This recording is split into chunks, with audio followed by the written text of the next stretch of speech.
Stand up for yourself, and I'll back you up. 'Cause problems don't solve themselves. I'll tell you what, instead of would or could, I think you should draw a line in the sand and stand your ground. It's for your own good.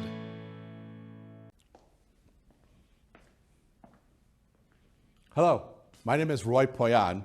I'm the Director of Families Impacted by Opioids. I'm a state licensed chemical dependency counselor assistant and a certified mental health coach.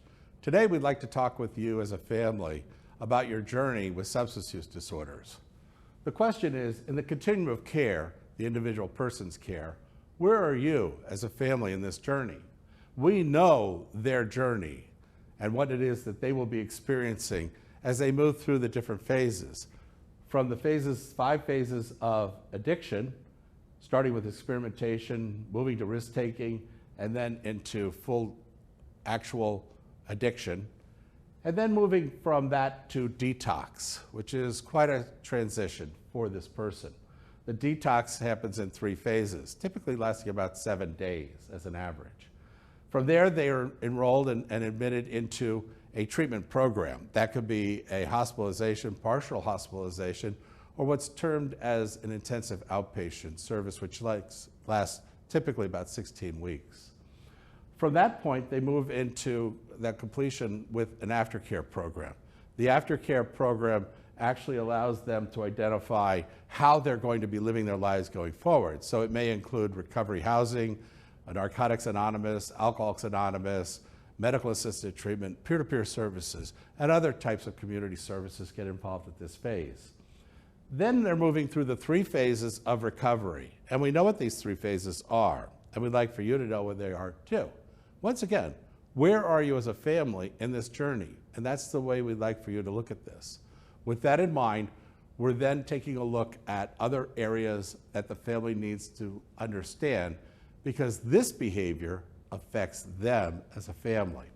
So let's take a look and learn more about the issues that are likely to take place, because we can actually prepare for them in advance once we know what they are. The family as a system helps us to identify inside the family, what's the functionality of each of us, and how well do we relate to each other and solve problems together? What are the different roles of the family members? Childhood trauma has a lot of play in a typical family with addictions. And then we'll move to the actual disease itself. Let's get an understanding of the issues regarding that. For example, getting a diagnosis. We may be looking at the diagnosis from an addiction diagnosis, a mental health, what they call a dual diagnosis, where mental health and addiction take place, and also a medical. It could be that the condition of taking these different drugs has impacted them, what's known as a comorbidity. And each of those is going to have a diagnosis, which means each of those is going to have a stage of where the diagnosis is and its progression, which means each of those is going to have a plan of treatment. This is getting kind of complicated. And that's why knowing more about these issues in advance will help you to be better prepared and how the family chooses to respond. So in our learning, we're going to take a look at both the disease and the family and now the community. Because there's going to be interventions, in which case it may be that the police are going to intervene. It may be that emergency medical services will intervene. And it may be that, of course, the treatment centers are going to intervene. So now we're involving a lot of other outside entities as resources as we as a family manage the dynamics of our family as it relates to substance use disorders. And in so doing, we can now learn about these in advance through our learning center and the curriculum that's offered. We then can take a look at areas of medical assisted treatment, Narcan, areas of financial management. This gets very expensive, and you're going to want to make sure that you're managing your finances in a way that they can actually last you through most of what this experience will entail. There's so much for us to consider when we're learning more about this, that we've decided that having a curriculum available to families to help them get educated is going to be a great benefit. So Families Impacted by Opioids has created a learning center with the Family Solution Finder Learning Series involved. It actually takes the 32 issues and makes seminars of them for you to learn through. But it's just a starting point for your learning.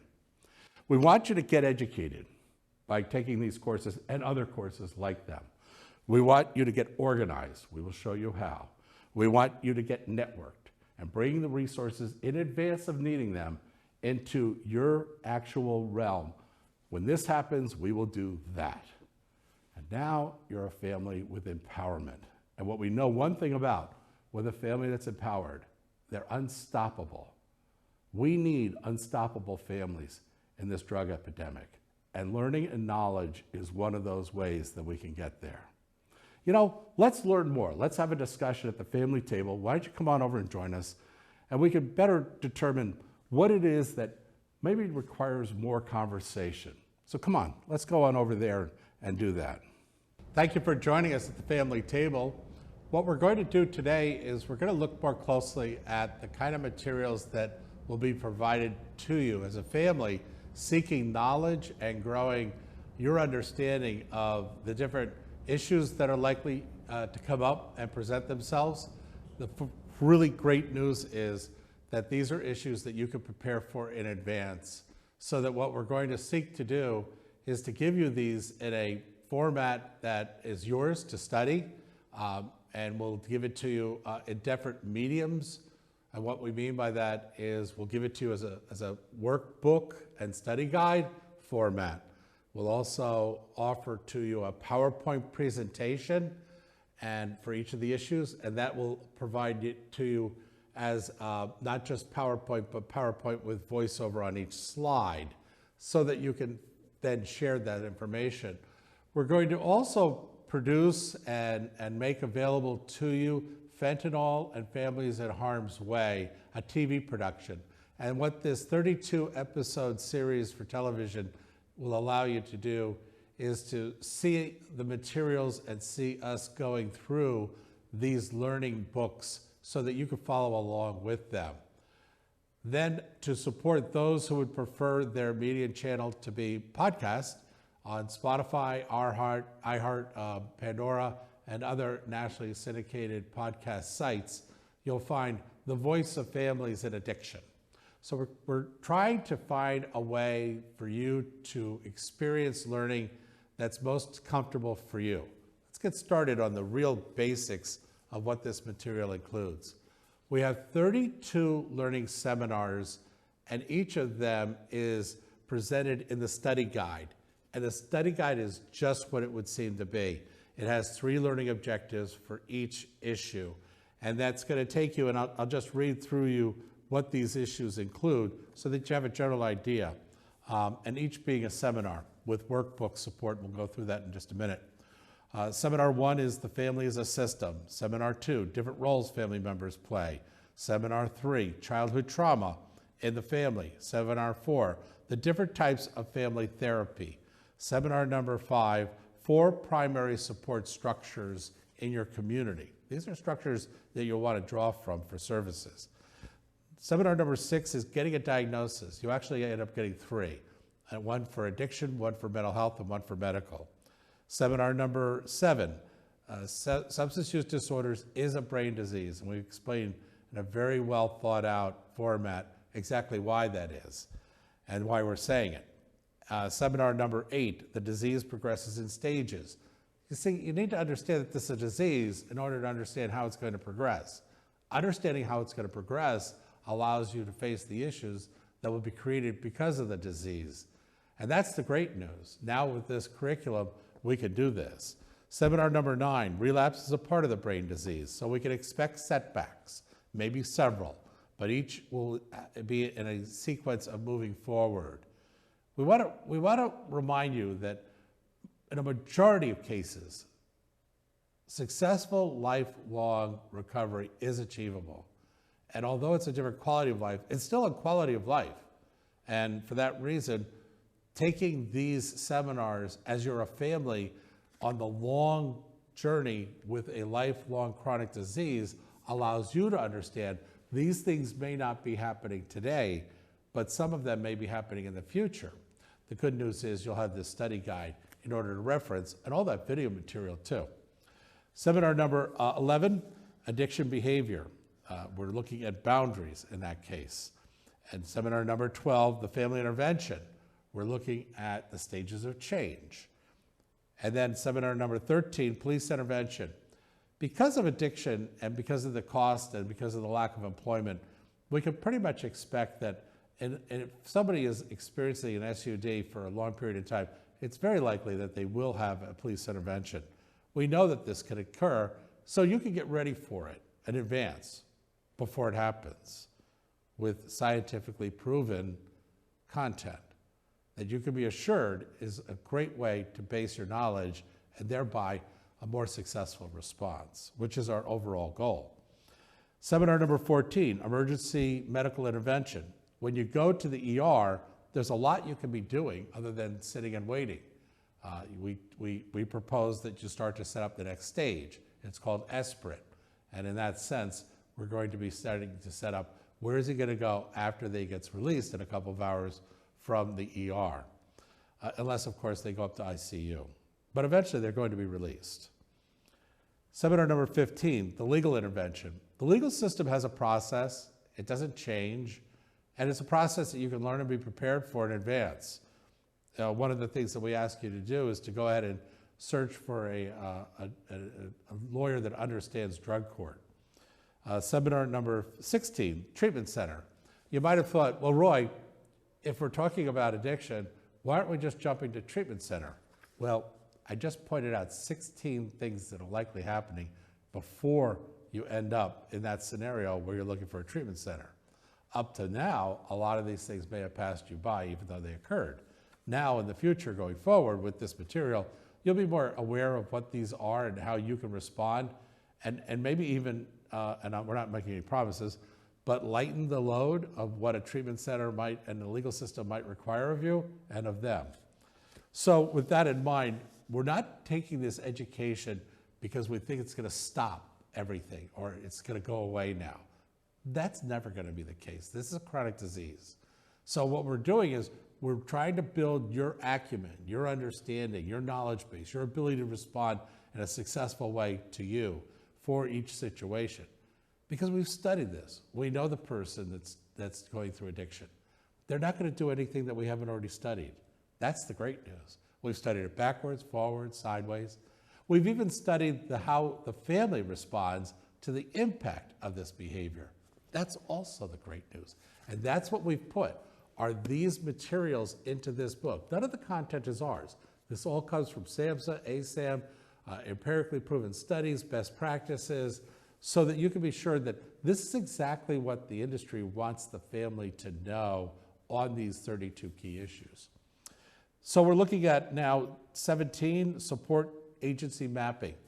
It's also called community mapping. It's something that case managers use and social workers use. You put a pin in the map, and then you draw a circle 10 miles around you, and then 25 miles around you, and you look at these 32 issues and you say, who provides services for each one of these issues in this radius?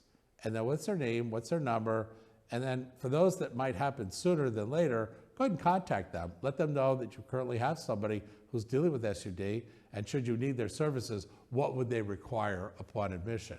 It may be that they require a document that you might not have on hand, and now you could get that. So when it comes around that it's happening to you, you've got all the documents needed for that specific issue in terms of soliciting assistance from outside agencies. Then there's the relapse. We call it a setback now because that's truly what it is. Relapse sounds so permanent and derogatory and negative. Setback is a more accurate description.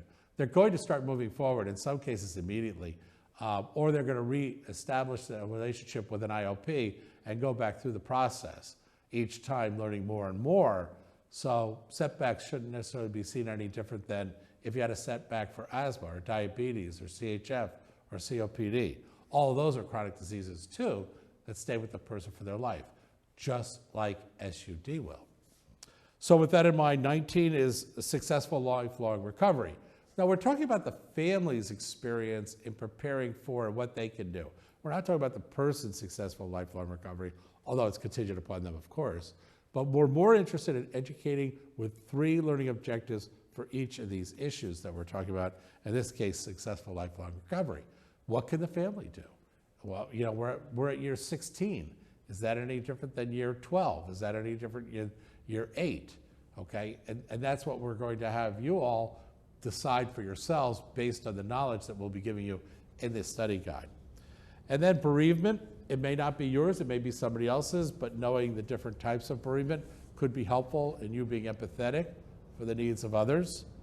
And then spiritual faith practices. We'll also be looking at other areas that create a family plan of action.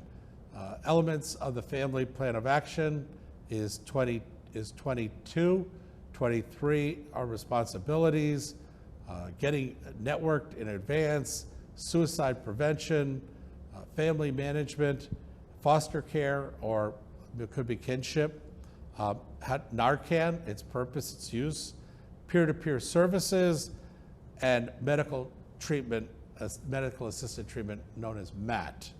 We'll also take a look in the final review of seminar number 31 is how to build a solution finder learning center in your community, and then 32 is harm reduction. So it seems like a lot. Well, it is a lot. It's your life journey. It's pretty much the most essential issues that you're going to face as you go through this life journey. So with that in mind, we'd like for you to know about each of these issues because we know them. We know exactly how it's going to present itself, and we know what types of response you'll need to consider. But that's just us saying this to you in knowledge. Great news. Because of this study guide, you now have knowledge. But knowledge is not empowerment. It's not empowerment until you can determine how does that issue impact you? And in what way is it playing itself out in your life? And that's the purpose of Module 2 of this study, four module learning series. Now, this learning series was published by Witt and Consulting, LLC. And we've reviewed it, we like it, and we've incorporated it to families impacted by opioids. There are other really great materials that we've included to our families impacted by opioids curriculum offering. And you'll see those as you get to know our programs better. But in this case, we're now in learning module number 2, and we're taking a look at exactly how does enabling play out. Well, there's 10 types, and you'll learn that in the study guide. But the big question is, how are each of our family members exhibiting enabling? Well, it could be that they're exhibiting different types of the 10 in each person. So, for example, the mother may be protecting the family image. That is described, and you're given in detail what that is as number 7 of the 10 types of enabling. It could be that dad is in denial, and that's number 1. It could be the sister is in justification. She justifies. He should be able to drink, you know, he works hard, he's a breadwinner, he comes home and has a couple of drinks at night. I don't see what the problem is. That's enabling. There's other types of enabling where the brother might be covering for him or her, and they're taking on the responsibilities of that person. That's enabling. But you learn that in the study guide, and then you learn exactly how it's happening in your family in learning module number 2, the seminar workbook. So now with that in mind, we're going to look at the other, which is you know what's going on, you know how it's impacting your family, so what are you going to do about it? Well, we're not just leaving you there. We're going to actually give you the 3D coping skills, 3 primary coping skills that allows you to take a look at that issue and determine a solution, develop a decision, and design a plan of action through 3 separate models so that you can be assured each time you're getting it right. And the nice thing is, if you need to, you can look back on what you did to see why didn't we get it right. Well, it may be that you looked at a particular source in your decision making, which is coping skill number 2, develop a decision. And in that particular step, which there's 5 steps, step number number two, you're gathering information from a primary source, a secondary source, and your gut feeling. And you'll learn this in this workbook on how to do that for each issue. So in this case, Narcan, you'll learn how to determine a solution, develop a decision, and design a plan of action. Narcan was actually seminar number 28. This is a very valuable step because up to now, all we did was say, hey, heads up, this is happening to you, and heads up, this is the way it's happening to you and your family. Now we're saying, let's do something about it, okay?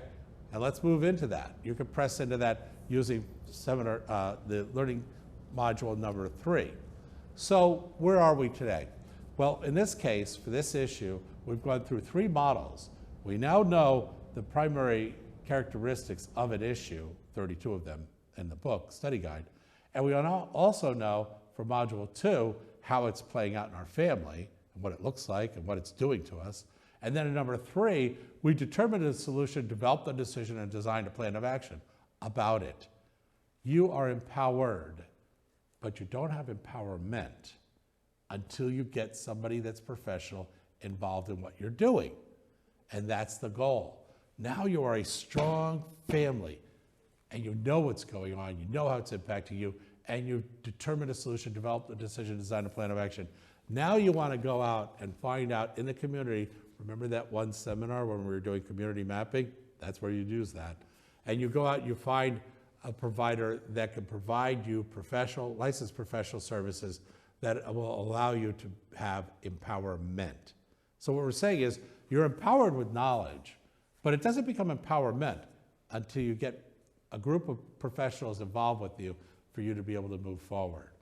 This is Witt Consulting's Family Solution Finder Learning Series.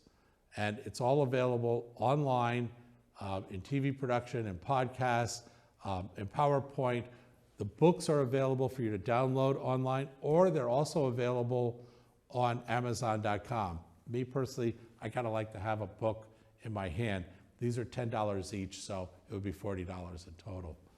But with that in mind, that's equivalent to what? 2.5 Happy Meals at McDonald's.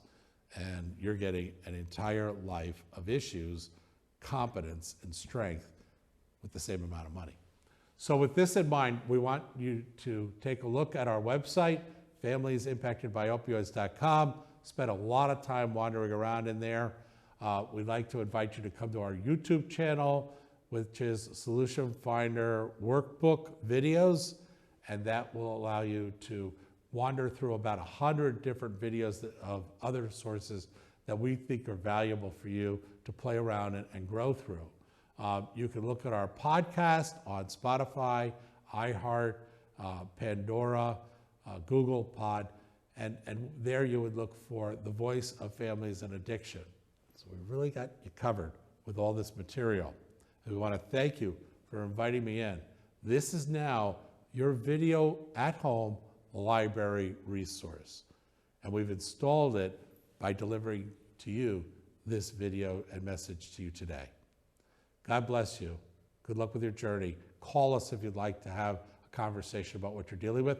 440-385-7605. Once again, my name is Roy Poyan. I'm a chemical dependency counselor assistant, a certified mental health coach, and a certified facilitator of CRAFT, Community Reinforcement and Family Training.